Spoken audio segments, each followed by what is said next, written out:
Welcome to Raj news. Operation Sindoor శత్రు వెన్నులో వణుకు పుట్టించింది. దాది పాలకులను షేక్ చేసింది. పహల్గామ్ ఉగ్రదాడికి ప్రతీకారంగా భారత్ భద్రకాళి అవతారం ఎత్తింది. సైనికుల శివతాండవంతో పాకిస్తాన్ లీడర్లు గజగజ వణికిపోయారు. పైకి మేకపోతు గాంభీర్యం ప్రదర్శించిన కాళ్లబెరంతో ఊపిరి పీల్చుకున్నారు. యుద్ధం వద్దు శరణమే అంటూ కాల్పుల విరమణకు అంగీకరించారు. ఇంతవరకు బాగానే ఉంది. కాల్పుల విరమణను ప్రతి ఒక్కరూ ఆహ్వానించాల్సిందే. కానీ సీజ్ ఫైర్తో సాధించిందేంటి? సడన్ గా ఎందుకు నిర్ణయం తీసుకున్నారు? ట్రంప్ చెబుతున్నట్లు అమెరికా మధ్యవర్తిత్వం నిజమేనా? సీజ్ ఫైర్ సీక్రెట్లపై ఇవాల్టి స్పెషల్ డిబేట్.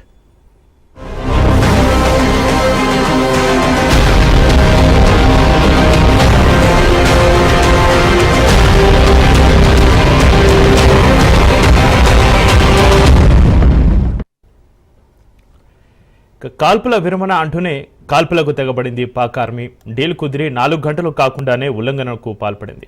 దాది నమ్మక ద్రోహంపై యావత్తు ప్రపంచ దేశాలు భగ్గుమన్నాయి.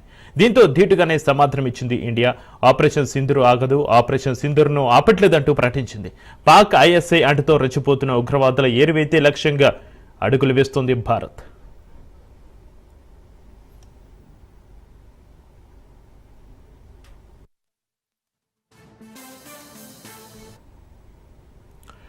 ఏప్రిల్ 22న పహల్గామ్లో పర్యాటకులపై ఉగ్రవాదులు పంజ విసిరారు. టెర్రరిస్టుల దాడిలో 26 మంది అమాయకులు చనిపోయారు.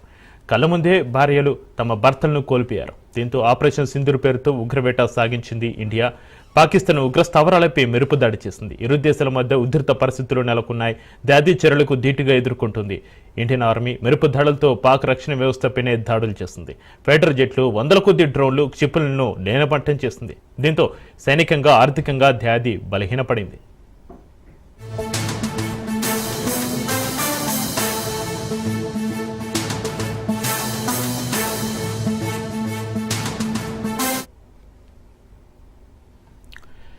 చేతిలో చిల్లి గవ్వలేకపోవడంతో ఐఎంఎఫ్ను ఆశ్రయించింది షరీఫ్ సర్కార్. అంతేకాకుండా అమెరికా ప్రెసిడెంట్ ట్రంప్ రాయబారంతో పరిస్థితులు మారిపోయాయి. దీంతో కాల్పుల విరమణకు 2 దేశాలు అంగీకరించాయి. సీజ్ ఫైర్, ఆ తర్వాత ఫైర్, మళ్లీ సీజ్ ఫైర్ కొన్ని గంటల్లోనే అనేక పరిణామాలు అందరినీ విస్మయానికి గురిచేశాయి. పాక్ పాలకులు, ఆర్మీ మధ్య సమన్వయం కొరవడినట్లుగా స్పష్టంగా కనిపించింది.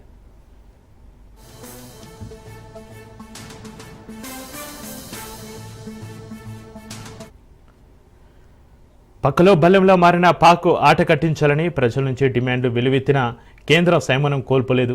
ప్రపంచంలో అధిక వృద్ధి రేటుతో అన్ని రంగాల్లో భారత్ దూసుకెళ్తోంది. ఇలాంటి సమయంలో యుద్ధం అంటే అభివృద్ధికి ఆటంకం తప్పదు. అందుకే కాల్పుల విరమణ ప్రతిపాదనకు అంగీకరించింది.